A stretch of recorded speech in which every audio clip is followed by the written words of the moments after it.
Welcome to the May 24th Council Work Session, and our first order of business is to talk about a process session, and the focus, as we've talked about, we're doing this process session in bits and pieces as we have time in our schedule, and this first one, we are going to talk about motions and how motions come to the table and sort of what our framework is around that. So I'm going to turn it over to Mia to frame it for us.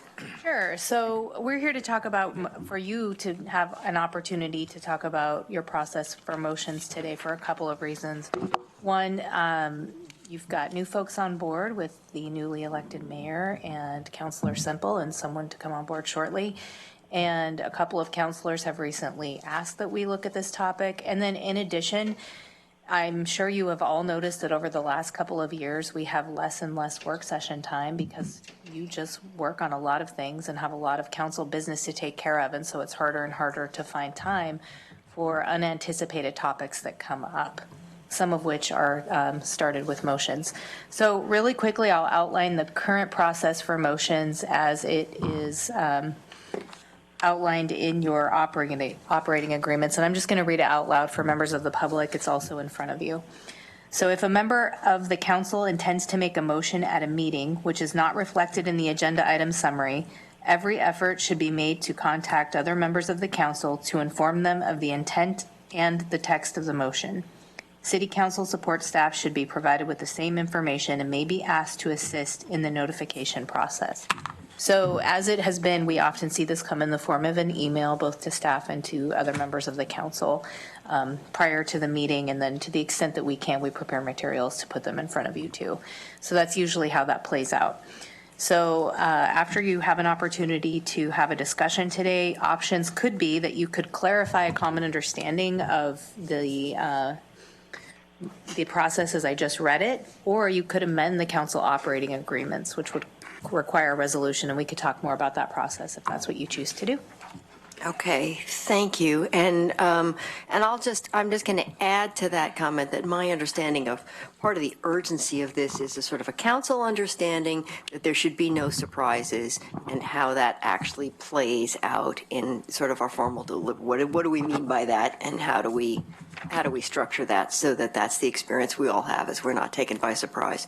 So of course Mike has already put himself in the queue, but I'm assuming, Emily, that you have things you want to say here. Chris? Yes? Emily, should I put you at the top? Okay. Sure. Okay. I'll go for it. I asked for this work session because the Evans motion, though given out an evening to 2 days later at noon, still caught me by surprise, especially since we hadn't had a work session on South Willamette.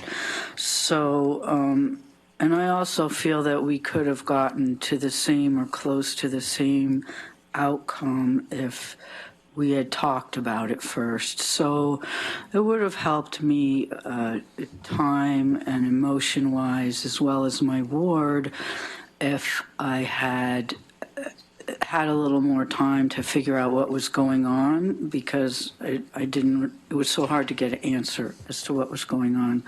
So this would help me to be clear about what happens with motions, and I wouldn't mind if we just went over again the ways to bring up motions or work sessions. I'm the new person, and I'd like to be up to speed on how this works so I can do my homework and react appropriately. So do you want to clarify how motions are supposed to come up in, or do we need to, Elaine, you want to do that with your, okay, Mike, you're on then. I will, thank you, Mayor. This reflects a motion that is not listed in the AIS that a councilor might make on a given topic covered in the agenda that's pre-published, that the mayor and manager and everyone have worked on. We'll usually have 2 items, sometimes there's 3. Items that we're going to work on, the manager will recommend a motion, This process deals with, if there's not a motion on the AIS that covers what I wanted to do, I can make one by saying so in advance. That's not why I asked for this in December and January. I asked for this because I'm talking about motions that are not reflected on the tentative working agenda that a counselor may want to bring outside of the scope of what we've had a work session on already, that they may want to just make a motion. We've done that for a while with some practices that we didn't have a discussion about and formalize the process for. Historically, motions that are not covered on the agenda or the work session that a counselor might want to make have been done at the beginning of items. As Betty has said many times, we used to do items at the beginning of every other work session or so, and that was the appropriate place where a counselor could make a motion pertaining to something else. We don't currently have that, and in the last year or two, when a counselor would have a motion they wanted to make, they would send it into the mayor, and the mayor may or may not allow them, depending on her intent, to bring it up at the beginning of the meeting or some other time. What I was hoping for is that we could talk about saying, to give everybody a fair sort of playing field, when is it appropriate for counselors to raise a motion that is not on the agenda? And when and what are the rules? That's what I was hoping we could decide on.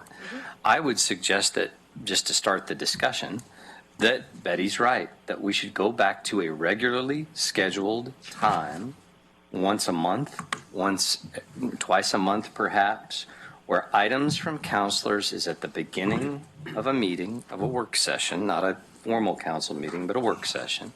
And that's the appropriate place where if counselors have a motion to clean up some small thing or to do something specific, that it's appropriate for them to bring it up.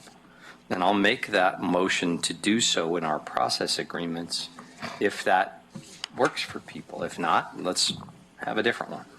That's why I wanted to talk about this. Okay, Chris? Making and passing motions is the fundamental job of the city council. And so the process by which you make and pass motions is fundamental to doing that work well.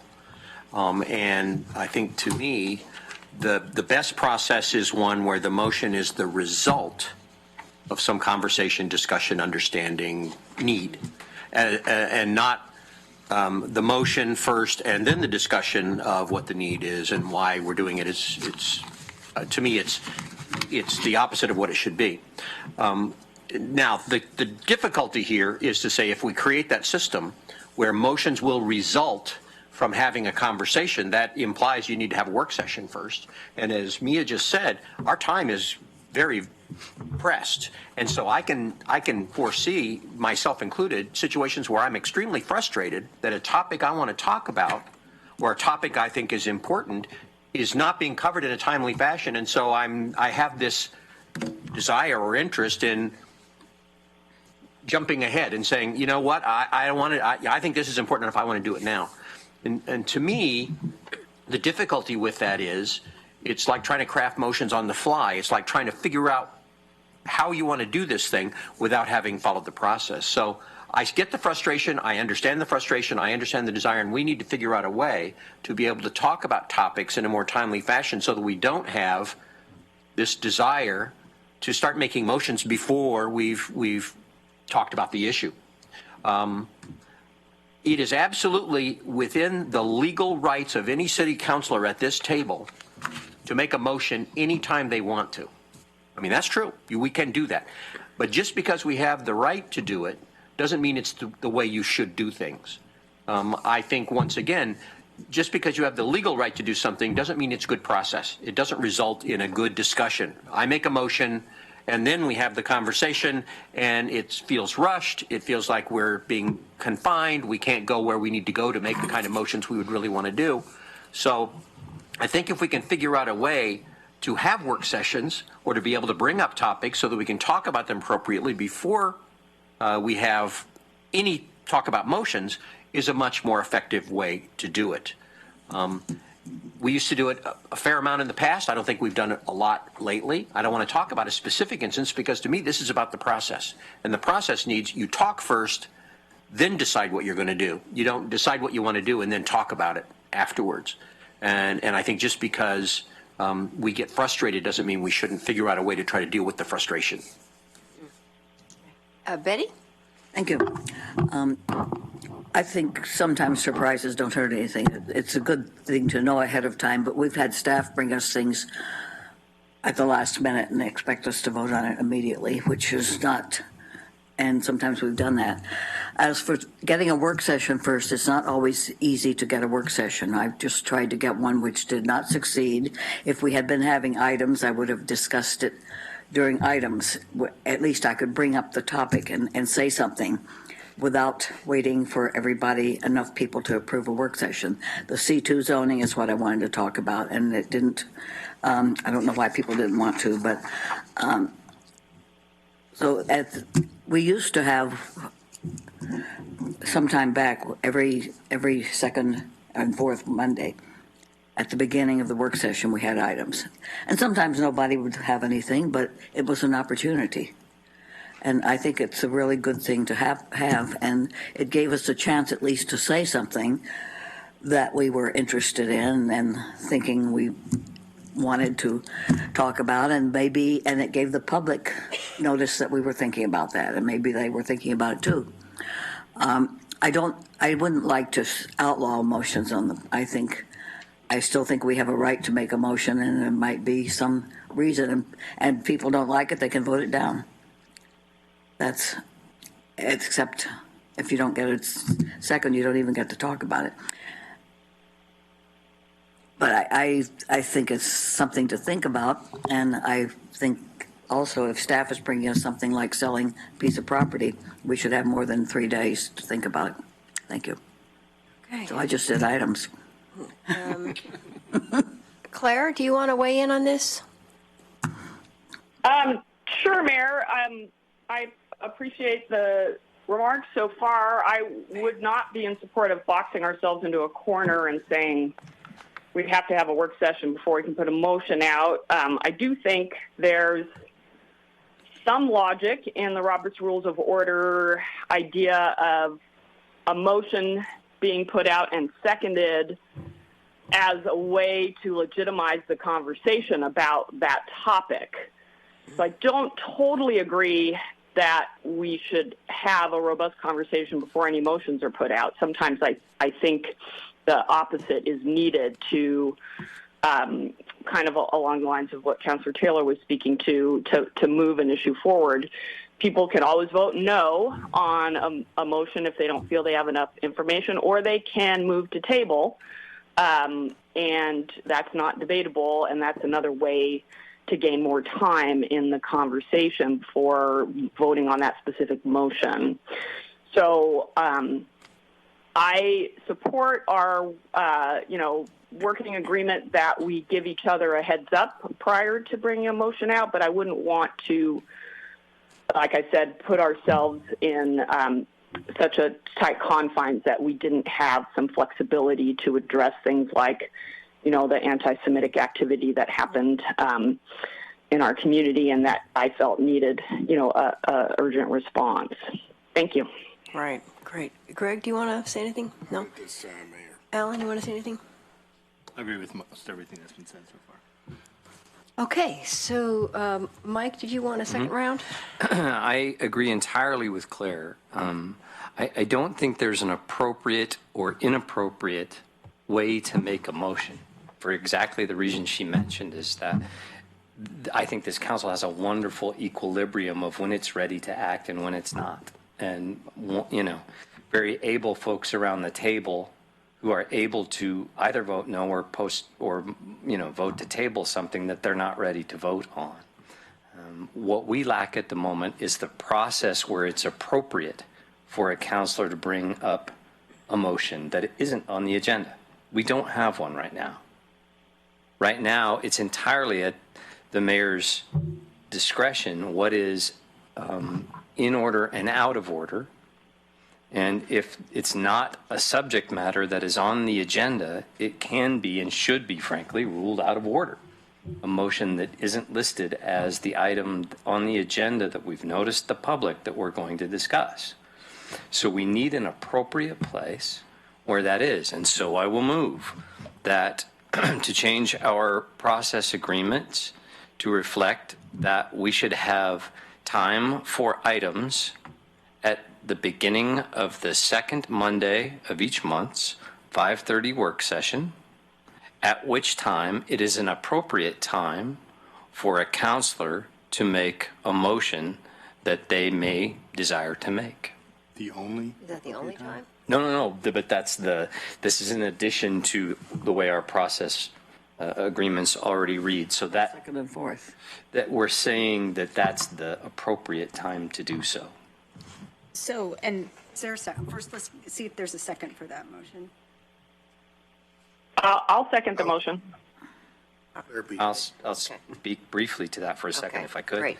I will say that Betty, I would take the friendly of adding the fourth, so. but yes. I'm sorry, may I? So in another portion of your operating agreements, it already outlines that committee reports and items will be covered on the second and fourth Mondays of each month.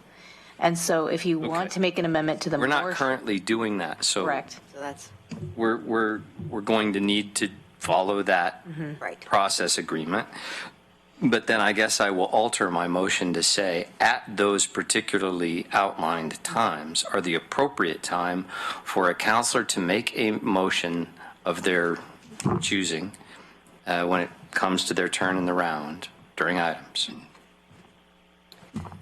And so I've altered my motion, So if Claire still is the second, I suppose. Sure. I'm all right with that. Okay, so I just have a question of how this actually will work. So if we're in a meeting and a motion is presented that is on a topic other than something we wanted to deal with, are we then we have to address that, have the discussion, address that motion at that time. So that basically changes the content of the meeting following, because then we have to discuss the motion at that time, or not? I can answer that if you like. Well, I would say that's up to the body. The body has the right to table it into a more appropriate time. It's up to the mayor. I think. The mayor can. Well, Oh, that's the question. No, the mayor can say what's actually in, out of order or in order, but that's what I'm trying to establish is that we agree in our process agreements that it is in order for a counselor to make such a motion, as we have always done. I mean, the mayor is the presiding officer of a meeting, can rule a motion out of order. I think what I'm hearing Councilor Clark's motion to be right now is to have an understanding that a motion by its nature is going to be off topic if it's going to be brought up during items, and that you're all agreeing any and every motion is in order and not necessarily going to be acted on. Am I understanding your? Correct. So that's what I think the intent is to come to an understanding during those items. Any motion is in order during that time. If it's seconded, then the option is discuss and vote, postpone. But that's what I think I hear him, Councilor Clark, trying to get an agreement to. I'm sorry, this is sort of self-referential for me in terms of making sure I know how I would execute this if this goes through. So I got to walk through it a little bit. So if we have a packed, we have a full agenda every week. We have a full agenda. Someone offers something else that clearly is going to need a lot of discussion. So I still have the authority as mayor to say that I can't table it if this motion passes. So I can't table the conversation. I would have to have the counselors would have to agree that they were going to postpone the discussion to a later date so that we could get through the scheduled agenda, or not, or we have to punt the scheduled agenda. Your operating agreement isn't binding law. So you're still the presiding officer. And as the presiding officer of the meeting, if a motion is made and seconded, and it will just absolutely hijack the entire meeting. It's still within your purview. You'll be knowing that you're acting contrary to the operating agreement, but you're still the presiding officer, and it's still within your authority to do that. That won't, what the operating agreement does is say, here's what everybody's kind of general intent is, this is what we agree to. But as we've read, for reasons of your workload, something in your operating agreement isn't currently happening right now. So it is an expression of intent. It certainly doesn't eliminate your authority as the presiding officer to rule something out of order. It just creates, we understand what the general intent of the body is. Also, just for clarification, if you vote on this motion, what will happen is I'll come back to you as a resolution amending because your operating agreement was adopted. It was adopted by resolution, so it will come back. So you can vote for this to come back to you as a proposed resolution and amendment. Motion right there. So approving this to come forward doesn't mean you're necessarily going to vote yes on the operating agreement amendment. Right. What she said. Right. I mean, right. I obviously have a concern about managing the agenda if this happens, and so I guess I would like to actually fulfill the operating agreement as written and see if we do a better job on that. But if the council votes on that, so Betty, you have something to say? I'm thinking. Chris, oh, sorry. First, if a person makes a motion, they have to have a second before they can discuss it. And then if they get a second, if the person that could only talk 3 minutes, that'd be just like using their part of the items thing. And then could the mayor say we'll postpone discussion until? No. I know somebody could move to postpone this to table. Yeah. You could say, the mayor could say, I think we should table this.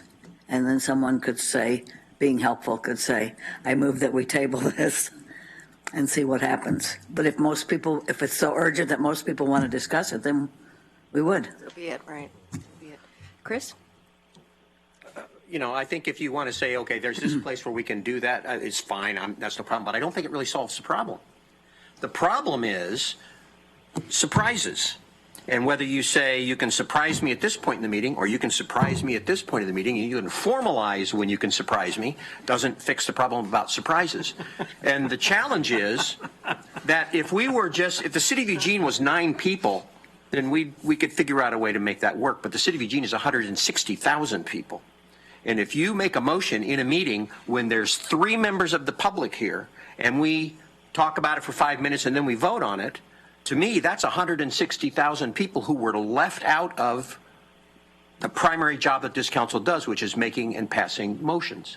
And I think there's a lot of people in this community who would prefer to know what kinds of motions we're thinking about making before we make and pass them in a meeting that they're not even at. And I think in the past, for well-intentioned reasons, people have brought up motions in meetings and they can say, well, I didn't really surprise you because I sent you an email last night to let you know I was going to do it. That still constitutes surprise to me because we haven't talked about the issue. And we can talk about it a little, we can talk about it a lot, we can talk about it in some sort of a way, but to come into a meeting, the public doesn't know we're going to do it. We may have only had 24 hours notice we're going to do it. It's all perfectly legal to make a motion. We talk about it a little bit. It's really important. We ought to do it. So we pass it, and then the public is going, what? I didn't know anything about this. To me, we need to build into our process the ability for the public to know what we're going to do before we do it, not afterwards. So for me, we need some sort of a system that says if you're thinking about making a motion, that is absolutely fine. But there has to be some sort of a mechanism that at least lets fellow councilors and the public know that you're thinking about making this motion with enough notice or with enough awareness that they can come to a meeting, they can come to a forum, they can provide information on it rather than kind of reacting to it after it's done. And so it's not just us. It's the entire city of Eugene that we are acting on behalf of, and we have to make sure that our motions, decisions, and deliberations reflect that representative nature and not just the fact that we're here just doing this business with 9 people. Alan? I thought I understood this until I heard what Betty said, which was if someone makes a motion and it gets seconded, can the mayor then still determine that that's out of order? She would, I mean, if the second happens before she's able to speak and it's just like that, I mean, I think yes, but generally what happens is a motion is made and then the mayor would say the motion's out of order, regardless of whether there's. Right, 'cause Under the current and they law. happen boom, boom. Right. And so the mayor still would have as the presiding officer, have the authority to determine that something's out of order because we just don't have time to do it, for instance, would be a good example. If you adopted operating rules that said, under no circumstance will a motion be made during that period be considered out of order, legally would something prevent her from doing it? No, but those are your very clearly stated adopted. And then also so if the mayor, here's another piece of this, we'll get a little bit into the quagmire of Robert's rules, but the mayor rules something out of order, 2/3 of the council can override that. So the purpose of all of this is to address majority and have everybody have voices, have minority, and so the way the Roberts rules are structured, but it doesn't end it as the presiding officer. That's not the end of it. The will of the council could still go forward with a vote of, I vote to override the out of order. 2/3 would do that. Thanks for that clarification. So I'm not sure what this does then. Is the intent to have this be the second and fourth meetings where we talk about items be one of many places you can bring up a motion, and that it would be deemed inappropriate? It would be deemed in order Elsewise, right now. So the intent of this is to limit them. No. Then I don't understand what you're doing. To say this is the appropriate place for them. But it's not preventing us from doing it any other time. The mayor can, and in my opinion, should, and history shows has, ruled such a motion on a completely separate topic inappropriate and out of order if it's not on the agenda. I'm saying for those things not on the agenda, this is the appropriate place for a counselor to make a motion on a topic that's not on the agenda. But not the only appropriate place. If the mayor allows it and the will of the body allows it, I'm talking about our process agreements are our generally understood rules for how we operate. And right now, we don't have a generally understood place where a counselor can, of their own volition, bring up a motion to do something like A resolution. condemn the Amazon headwaters, or Just as an example. or pursue sick leave, or any of a number of other motions that were brought forward by counselors with good intent trying to address something. We have no appropriate place for that right now. I'm simply saying in our operating agreements, I'm hoping we can agree this is the appropriate place where a counselor would do that. So I'm not sure. So this is a should. Right. You should do it this way, but According legally to you have the right to do it any time, is what this really says. So I'm not sure that we accomplish a whole lot. And if it were that it was the only appropriate time, I'd certainly not say that it's appropriate. And then the mayor determines what's in, if it's out of order. So I'm not sure that it says much. I do think we should be going back to our operating agreement where we do items on a regular basis. We've gotten away from that, and I think it's been a detriment to our boards and commissions and to other items that come up. But if we only have 3 minutes, that's not sufficient amount of time to discuss things anyway. So maybe we need multiple rounds when we do items, if that's the case. Because if we're supposed to talk about our reports, are reports different from items? No. Do we distinguish that in the operating agreements? Let's see. I think they're in the same place. They are. General reports will be given during the second Monday work session. The time set for this item will be 30 minutes. The time allotted for items is subject to change to accommodate emerging issues. So they're different. They're separate things. Right. Okay. The reports are supposed, and we don't do a very good job of that either, of reporting back what we're, as liaisons to our boards and commissions, supposed to be reporting back, and we need to take that more seriously as well. The final point I'd like to make is the one that Chris made, which is it's really the no surprises rule, which is not in the operating agreement. It's just kind of unofficial agreement that we have that we really don't want to surprise other people. But that's kind of got pushed to the night before. We said, if you get pressed for time, that happens to all of us. Get pressed for time, then you finally get the motion out right the night before the Wednesday afternoon meeting. Is technically not a surprise, but it really is kind of a surprise. Maybe that is that's what I think we should really be talking about. I don't want to have we don't want to have a blanket rule that says you can't bring up motion any time, because in discussions we bring up motions, and the office of president is supposed to actually kind of pull that together. So is the mayor in the discussion. So I don't think I'll need another round. I don't think that's where we should be heading. All right. Betty, go I think for it. Greg was before me. I'm good. Go, Betty. Didn't you ever? Okay. It's appropriate that I should speak now anyway. It's very frustrating if someone says something about you, which he did, and you have to wait till 7 people talk before you can answer. But I am the one who brought up the motion about the Amazon headwaters. It's a few years ago now. And I did send it out in the middle of the night. I finally got it together. But it should not have been a surprise. We've been discussing that for years.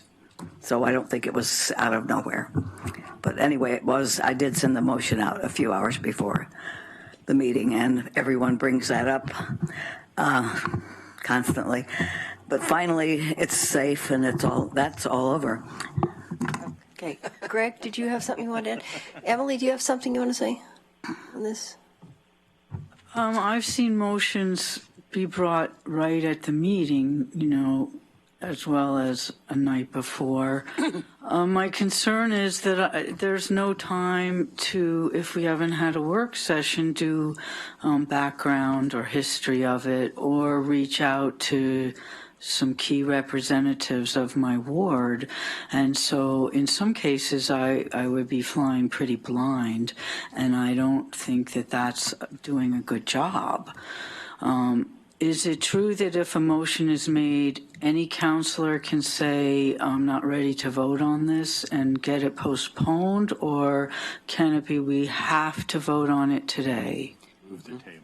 Moved and seconded, and then a counselor can move to table. And there's 2 different ways. You can move to, and we use the word table to actually mean 2 different things that are have a difference under Robert's rules, which is if you move to table to a date certain, that's actually a motion to postpone to a date certain, and that is debatable. Move to table means to postpone indefinitely, and then there has to be another motion to untable it. That is not debatable. So, but both of those, whether it's a move to postpone to a date certain or move to table, is a motion that has to be made and then voted on. So if that doesn't happen, then with a motion and a second, it will get voted on. Motion to table is not debatable. Motion to table is not debatable. Motion to table to a date certain, which is truly a motion to postpone to a date certain, is debatable. Greg? I wasn't done. Oh, you were done. I'm sorry. If it's not debatable, then that means you can't talk about it. You just vote right then? Yes. With no discussion. Yes. Motion to table. The motion to table. There is a very small handful that our body uses of motions that are just not debatable under Robert's rules. And one of them is move to table. You get a second, vote. There's no discussion about why. Which means you say it at the end of your discussion. After you say why you want. Not the initial issue, just the question of table. It's just the question of table. So you could say, I'm not comfortable voting on this for a myriad of reasons. I haven't had a chance to. Therefore, I move to table, which means it's being postponed indefinitely, and the only way to pull it off the table is for somebody to move to take that motion off the table. But the second you say I move to table and there's a second, now we're going to vote on the motion to table. And so if that fails, then you are definitely voting on that motion.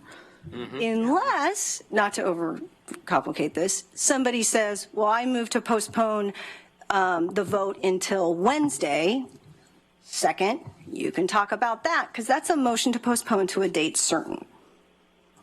It's a bad nuance of Robert's rules, but there we have it. So if there is no decision as a body to wait on voting it, whether it's indefinitely waiting on voting it or waiting to vote on it until a specific time, you will be voting on it on the day that it is made. So if somebody had an agenda, they could bring a motion, get a second, get it voted on, knowing that another counselor didn't have the information and was going to be surprised, thereby hijacking the motion and not letting a counselor do his or her duty to understand the situation and communicate with their constituents. Yes. I am not proud. Yes. And then at another meeting, a opposing motion could be made that, because you always have, with the motions, you can bring another motion that's exactly inconsistent with that to see if you can get a different vote out of the body. But the answer to your question is yes. So that could get into a lot of time wasted with conflicting motions. And I just feel like it leaves open the opportunity for warfare when what I'm after is compromise and getting along to do our work. So I just find this distressing that we could be put in a position of having to vote on something we don't have the information to make a reasonable decision on. I think that's unfair to us, and I think it's unfair to our wards and unfair to the city. I don't know what the solution is, but I find this very disturbing. Thank you. Greg? Since I've been through this for 4+ years, I think the solution is vote no.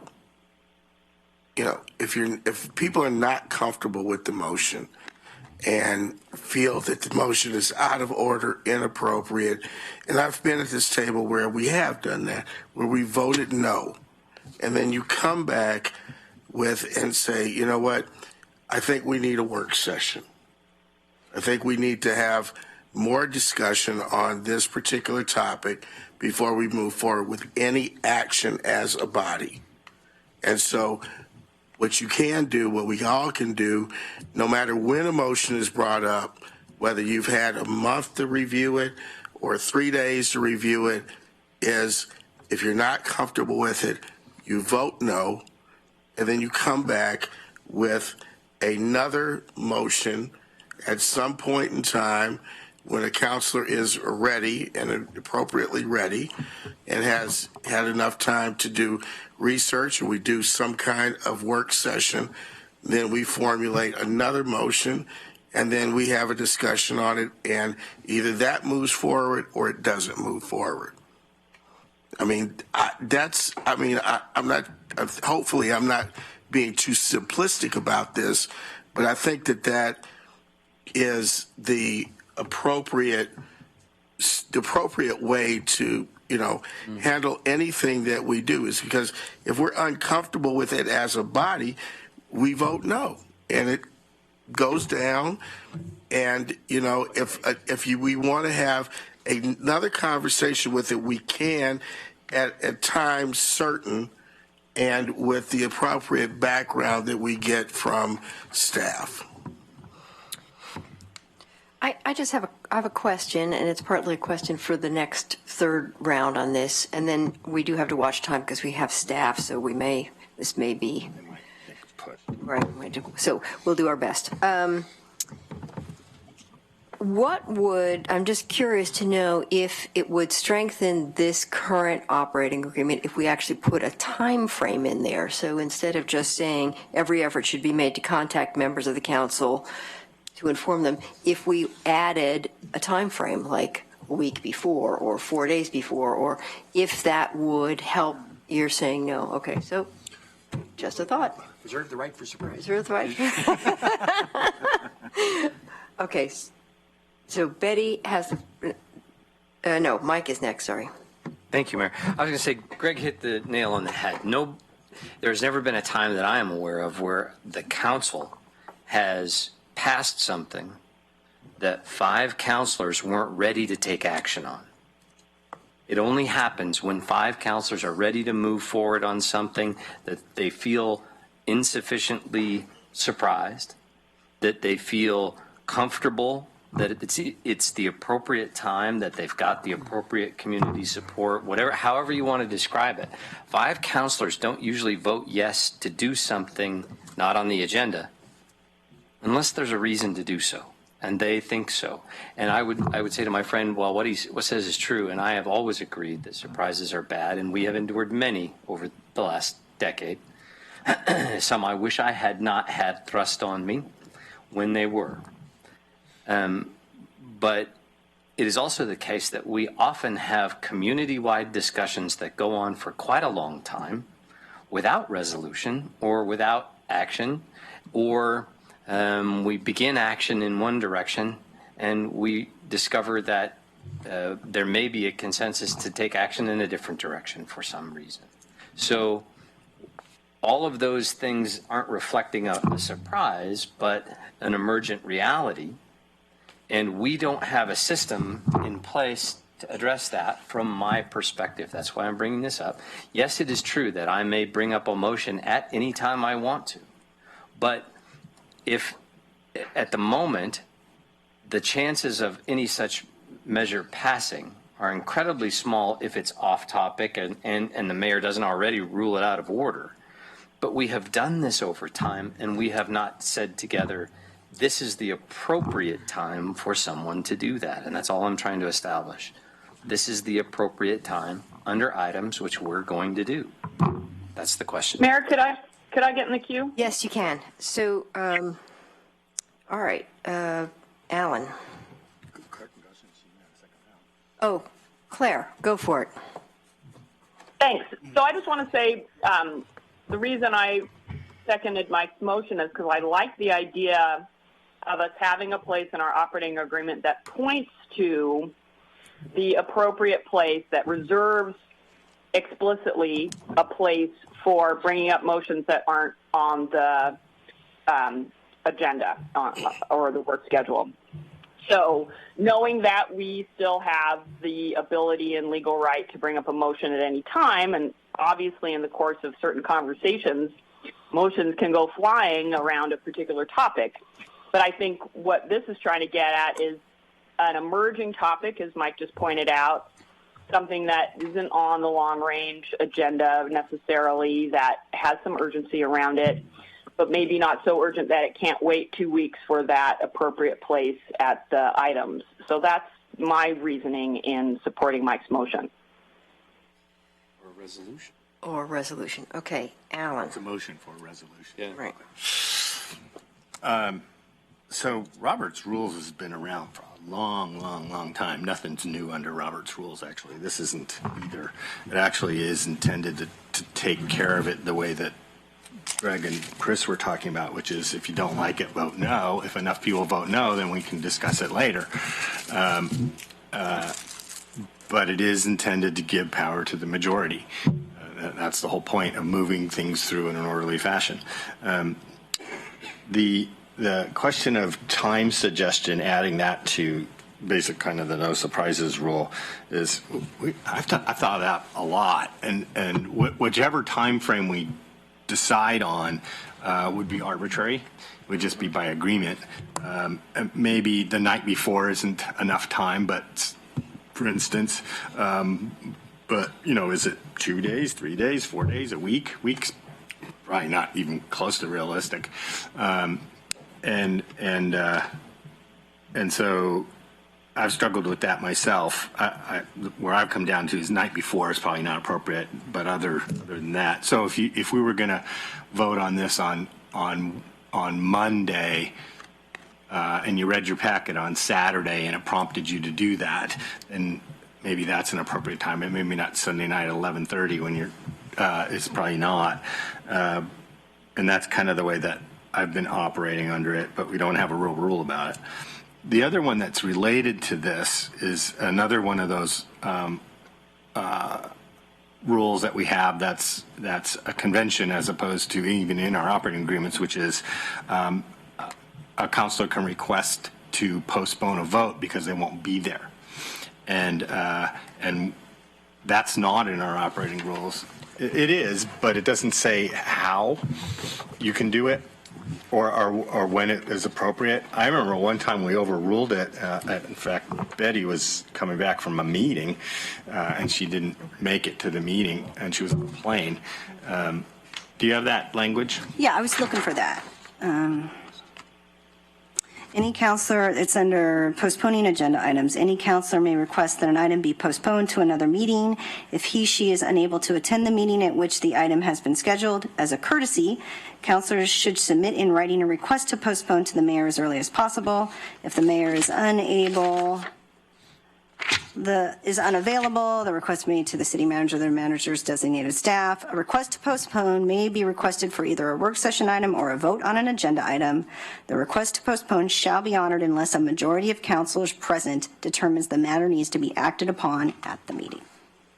Yeah, and to me, that last clause should really mean that there's a deadline that means we have to act. But if someone moves to or asks that the vote be postponed because they can't be there for city business or private personal business, then I think we should adhere to that request unless there's an absolute deadline, and they're just doing that to make sure that we don't meet the deadline, or if in the most nefarious way. So that's another one of those ones that is related to that. Could not show up and request that as a tactic, but I wouldn't suggest that. That wouldn't last very long. Only if you know it's coming up. Betty, for the round. Thank you. I have a suggestion.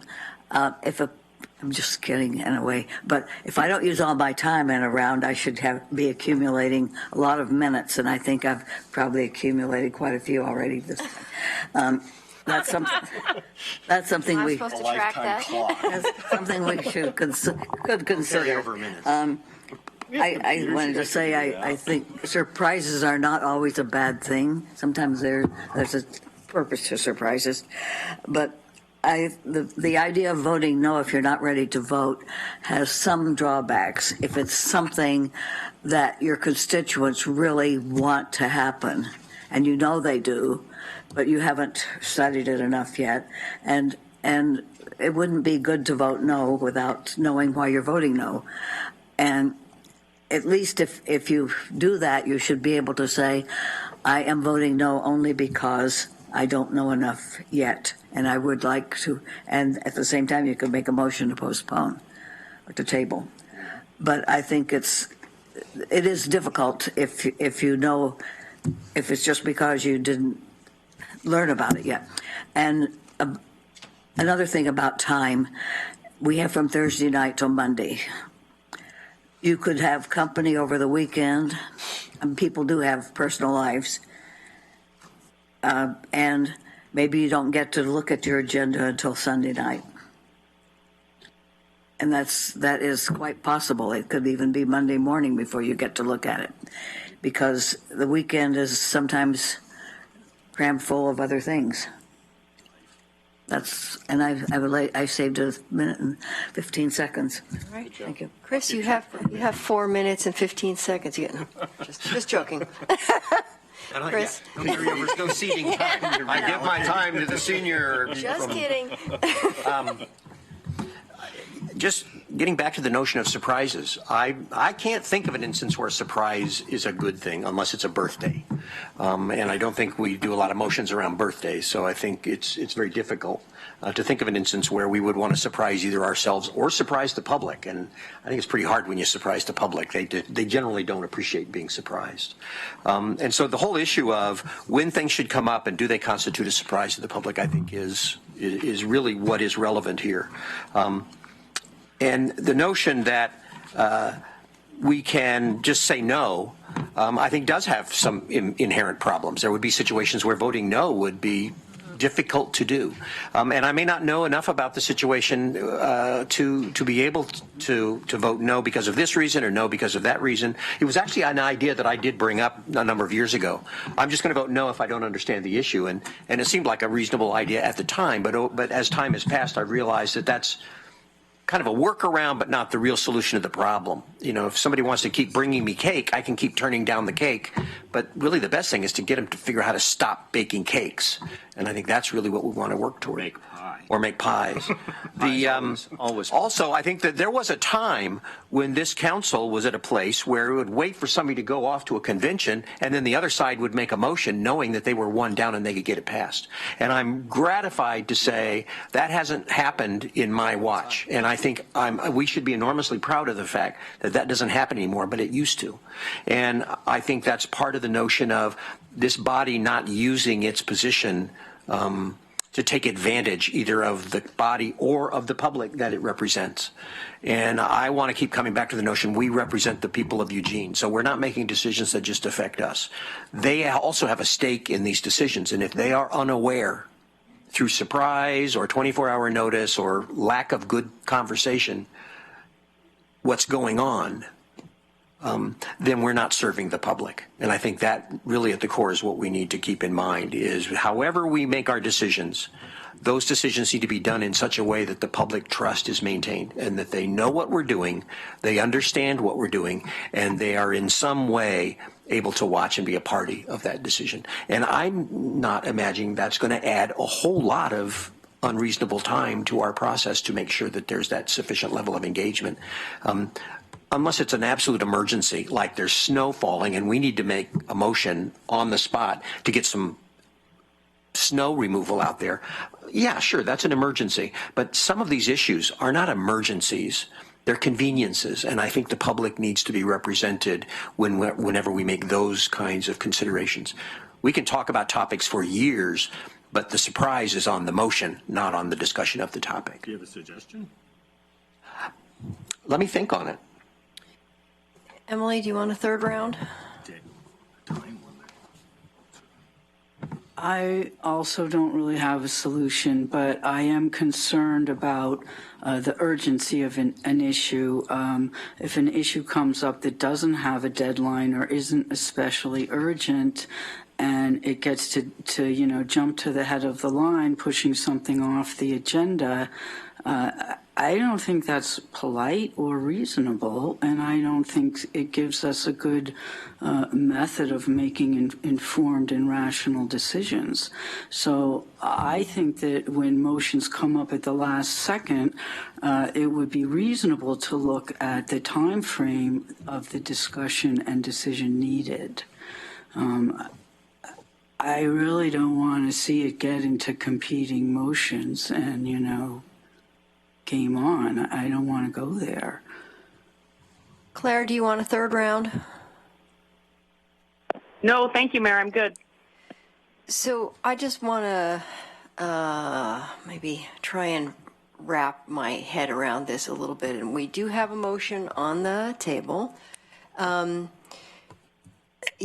of my thoughts, which I said before, but I'm just going to sort of reiterate it, is that clearly in terms of my preparation of the weekly agenda and management of the meeting, I have not been allocating that expected time on the second and fourth Monday. So it seems to me that the real direction is to me to say that's a critical part of the agenda. I think that there is an issue for us as a council if in the operating agreements it allows for 30 minutes of reports on those second and fourth, that is going to have a serious impact on the flow of work. So just, it might, so that's something to grapple with in terms of we're having a hard time finishing our meetings and recognizing that. So I think already within the existing operating agreements, the directive to me is clear, but if you feel like that you want to go through with this resolution to reinforce that and we can come back and vote on that, seems to be the intent, and that's where we can go. I'm not sure it fully addresses the issue around the surprises, and so I I guess would like everyone to just continue to think about whether they want to put a time frame, or even if not formally in the agreement, sort of be conscientious about the timing, recognizing the impact it has on fellow counselors. So that, I guess, is my caution, whether it's written into the operating agreements or just sort of this conversation seals it in your mind a little bit more about how to conduct work. That's my thought. So do we have any other need for discussion? Oh, Mike, one more. Okay. And Alan. Alan touched on an important part of this for me, talking about operating agreements and Robert's rules as a manner to facilitate the orderly action of the majority's will and intent. And that's important. And that's absolutely true. I believe equally important, especially in our American form of government, is to protect the minority opinion. And it's to allow for robust discussion in such a case. And as a lifelong holder of minority opinions, I'm very happy about that. Should be in the House of Representatives. So what we have at the moment as a way to operate as a council doesn't allow an appropriate place for that minority opinion. And it may sometimes be a surprise, but there may be a portion of the public who has an issue that needs to be addressed, and it isn't the majority, and it may be a surprise to the majority, but to that minority, it's important. And we need an appropriate mechanism by which that takes place, by which a counselor representing those folks gets to speak on that issue or try to convince their colleagues to act. And we have plenty of mechanisms already in place for them to say no, for them to say we're not ready to act, for them to say let's learn some more first.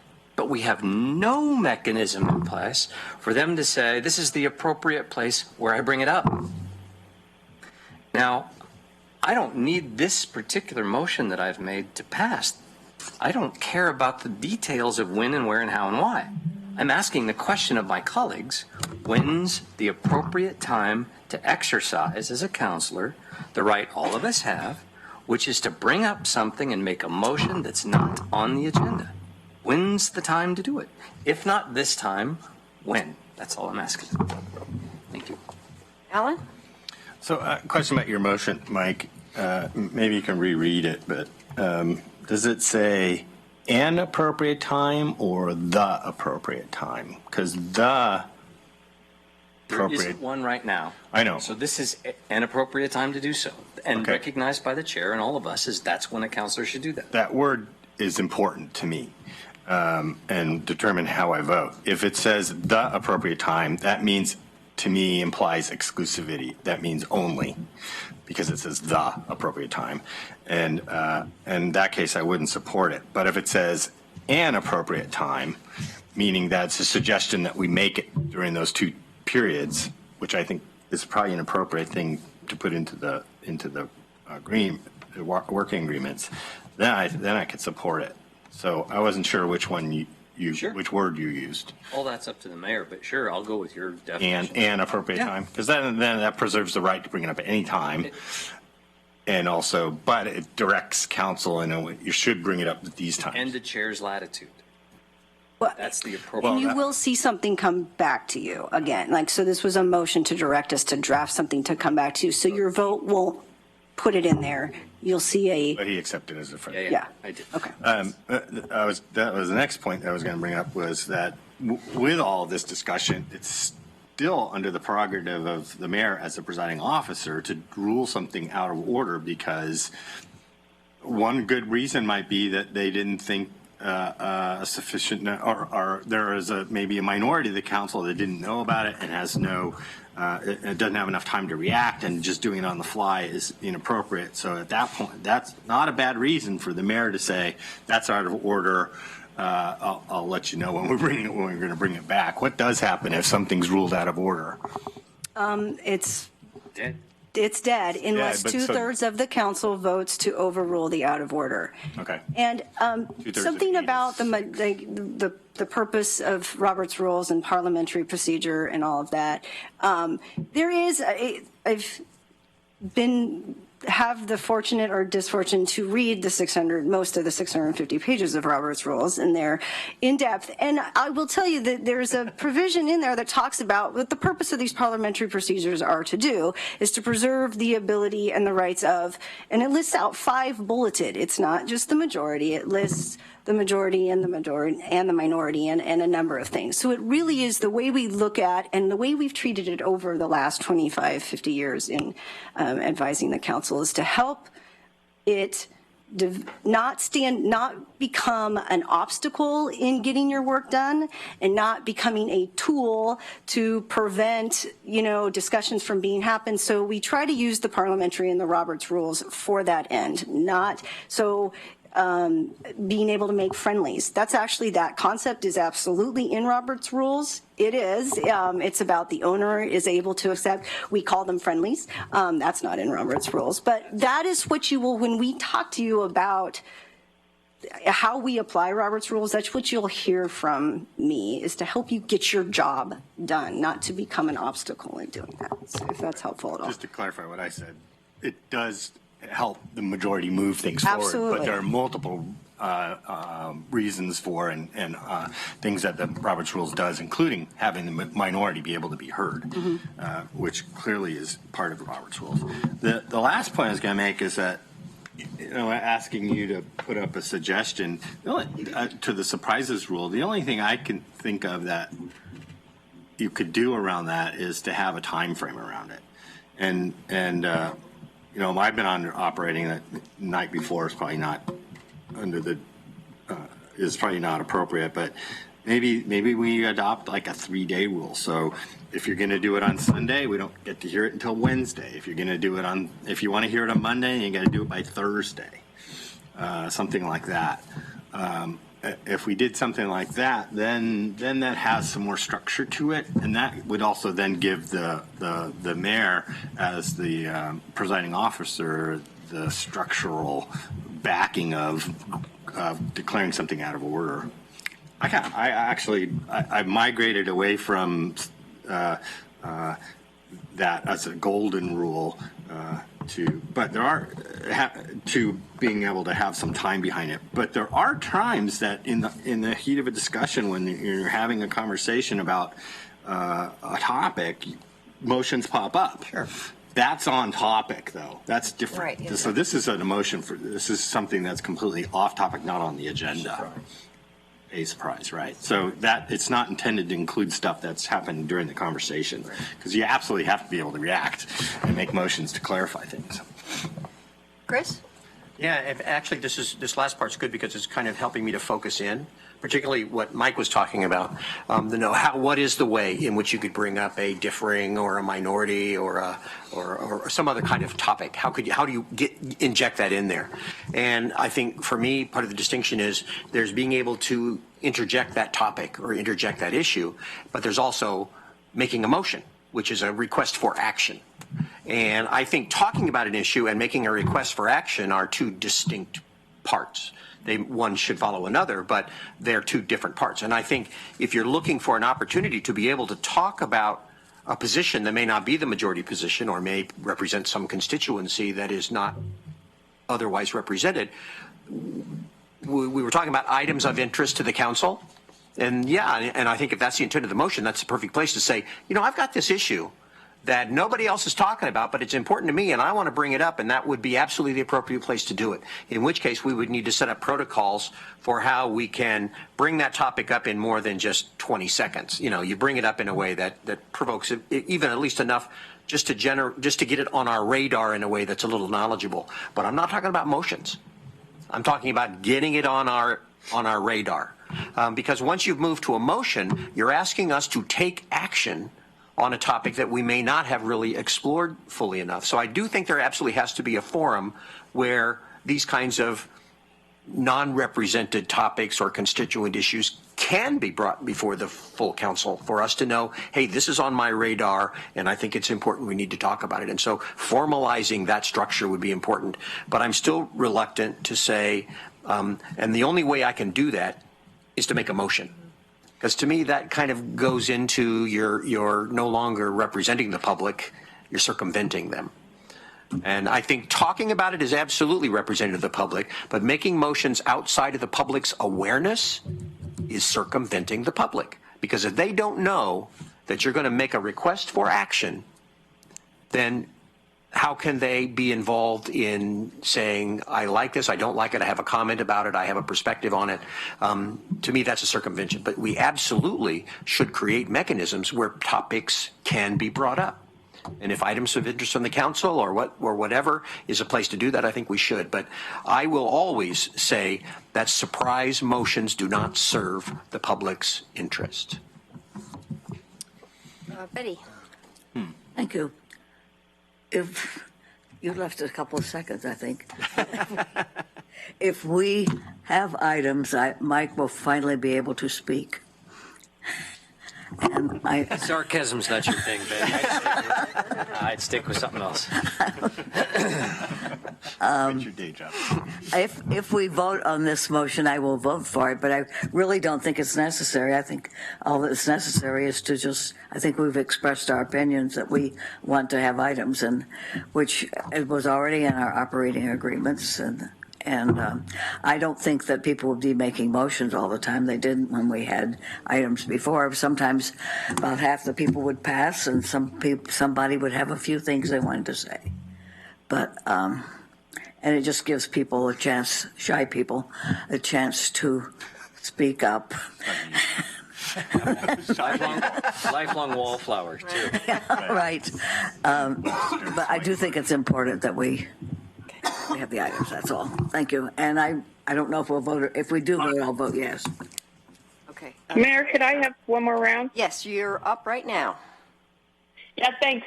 Speaking a little bit to what Chris was saying, I mean, I agree. We don't want to be doing things, that surprise the public. But Chris has a lot more experience than I do on council. But my experience is that when these motions have come forward in a short time frame, it's because a constituency has asked for that to happen. It's not a personal agenda of a councilor. So while the entire city might not be aware of the proposal, there's some vested constituency that's asking for this to happen. And then I think the other dynamic there is, part of our role as representatives is to persuade each other of the righteousness of our positions. And so if we have a last-minute proposal, I would expect us to be prepared to try to do that persuasion, and that's part of our job. And if we're not able to make the persuasive argument, then the motion fails. Maybe to come back at another time, but maybe not. So I'm not as worried about the dynamic that Chris is speaking to. I think it's in theory a possible problem, but in practice, I find we as counselors, don't tend to operate that way and are very mindful of our role as representatives of the larger community. Thanks. All right, thank you. Emily? Thank you. The thing that still really concerns me is that motions brought up, whether it's, time to talk or on the fly, that aren't urgent and displace things that we've planned on is really upsetting to me. I think that even if a constituency is really adamant about something, unless there's a real time constraint that it happened at that meeting without previous or much previous knowing about it beforehand, that it's not okay. I think we need to pay attention to urgency and not use things that we're passionate about to put in front of things that are already planned if it doesn't have urgency. I don't think there's a way to put that into a motion or a resolution, but I think it's really important to only ask for urgency when it's appropriate. So can we, at the beginning time, say, this topic has become hot in my ward, but we don't have to talk about it tonight, but it has a time pressure for me or my ward in, the next 2 weeks or, the next meeting. I'm just really concerned about, our agenda switches up a lot anyway, which is difficult for me. I can only work a few topics ahead right now. So that's my concern. If it doesn't have to happen that day, then let's not happen that day. Alan, one more. So, Catherine, previously we were talking about if this passes, does it take away the mayor's ability to keep us on agenda by declaring it out of order? I don't want to take away the mayor's ability to keep us on agenda, especially if we have deadlines, or especially like Emily said, if we have this thing lined up and queued up and people have showed up, and then something comes in and takes an hour and a half and blows up the schedule because somebody brought a motion in at items. I don't want this motion to take away the ability of the mayor as the presiding officer to declare it out of order because it's going to take too long, for instance. It wouldn't do that. Okay. So basically, it's just the intent of the motion is we should, in the best of all worlds, we should bring them up on the second and fourth Mondays during items. Okay. And how does that differ from what's already in the operating agreements? It doesn't. It doesn't differ from what's in the operating agreements. No, it doesn't. It specifically identifies motions Okay. for that period of time. So right now, what is in the operating agreement says you will have items of interest on this and this. Okay, gotcha. I think originally at the beginning of this work session, we were focusing on a different section of the operating agreement.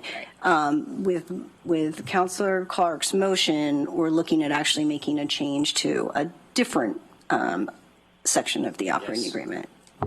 Okay. Okay. Right. I still one more thing. I think this also applies to resolutions. We don't have anything in there about resolutions, which has always kind of bothered me. Resolutions just pop up. And I think they should be treated that same way. They are a motion. They're a motion to approve this resolution, right? So That was the intent of my. So I think resolutions fall under that, and they're usually not have a time constraint on them. And there was one more point that I can't remember. Oh, a pitch for reports. So in our operating agreements, we say there's reports and there's items. So we schedule reports, but we often put them at the end and they get obliterated. And so the intent again behind the reports was we're all liaisons to different groups because we can't all be on every group. For me, I'm on the MPC and I'm the Sustainability Commission. So the point of the reports was to have me inform you about what's happening in those different two venues where you guys can't be there. And so, and opposite, I want to know what's happening at the police commission. So I think we need to take that a little bit more seriously too, and talk about the items that have been voted on the agenda that has been on there. And that does not lend itself well to a 3-minute thing. Maybe it's 3 minutes per or more, and if the person needs to have more time than that because it's a juicy topic, then we need to talk about it. But the whole point of the reports is to be able to give communication to the other counselors so they can be informed. And if it's constrained and we don't do that well, then that doesn't happen at all. So, which is different from items. Right, and the Which is operating other agreements things. address that. So they state that detailed reports on committee assignments will be given quarterly, with these reports rotating according to a predetermined schedule and occurring at the first Monday work session of each month. The time set for this item will be 60 minutes. I know what it says, Right. but we don't do it. And I'm reminding you, I suppose, yeah. I So, was just making a pitch for us to do it. yeah. Betty, did you have another comment? If it's longer, you could put it in writing. Well, you can hand out stuff. Yeah, you could put it in writing. You could just do the highlights and hand out something and. Would be a good idea. So, and people who don't are do. interested could read it. So what will be great about this, among many things, is we'll lock this into the agenda format. So when we're doing the scheduling, we know on those Mondays that we have this more curtailed time, and we'll just see how that plays out but we'll just lock it in, right? And so there won't be any leaving it out because it's just there. Got it. Okay, are we ready for a vote? I'm not sure what we're voting on anymore. My motion. Read again. the motion. Huh. He didn't write it down. So do you want me to try to encapsulate what I think we heard? If you can do it in 10 words or less, yeah, sure. No. I think I can. That's what I was trying to do. That it is to add to our process agreements under the second and fourth as not just where it says reports and items from counselors, and items and motions or resolutions from counselors. And the piece that I would put at the beginning is move to direct the city manager to come back with a resolution amending the operating agreement to state Items, resolutions, motions, or reports in that section. Well, why'd you add reports? Reports are just reports. Chris? It's already there. Well, they're different. So there's I'm just reports trying to time make and decisions. items time. They're different. But Betty said second and fourth, and so I was trying to accommodate that. That's items. Yeah, I think we understand Reports are a the different intention, time. and we'll try I and work think with they'll it. get it. You'll get language to see. I think they'll get it. Chris, do you need to say one? Well, I'm just going to say I'm going to vote no, and the reason is not that I don't think it's a worthwhile effort, but I think we're just formalizing surprises. You're saying you can do your surprises at this part of the agenda, and that doesn't really help to solve the problem. Okay. All in favor of the motion? 1, 2, 3, 4, 5. Claire? I vote yes. 6. And opposed? 1. Okay. And manager has a Yeah, comment. just something on a kind of a practical sense for this. So we'll have to reschedule the TSP. There's a couple big items that need kind of full work sessions. Envision Eugene, TSP, a couple other items. The first time all counselors are present, you're not appointing a new counselor, and we don't have items of interest in committee reports is July 12th. So what I'm going to ask, if at all possible, we're going to really try to move the TSP and Vision June sooner than that. It may fall on a time where there's committee reports and items of interest. And so if there's possibly, those might not be the best time to introduce your new motions, if at all possible, because we really do need the time to get through the work. These are 10-year projects that we're trying to land. And so that would just be my encouragement. The next time we have these committee reports, yes, but knowing that there's a couple of significant things that need to get accomplished here in the next many weeks. Just throw a wet blanket on us there, John. No, I'm fine doing it, but It is the reality. So, well, thank you. Thank you. So, yes, so we did punt TSP today, so we're behind already. Just that's where we are. And I will just close by saying that I think there is still an element in which this isn't resolved, but we are going to come back and have another conversation when we vote on this resolution. There's time to sort of ponder if there's another way of framing it, and so this doesn't have to be the end of the conversation around surprises. Glad we finally had it. Yes, I'm glad we finally had it. Thank you, and that, I think, brings us to a close.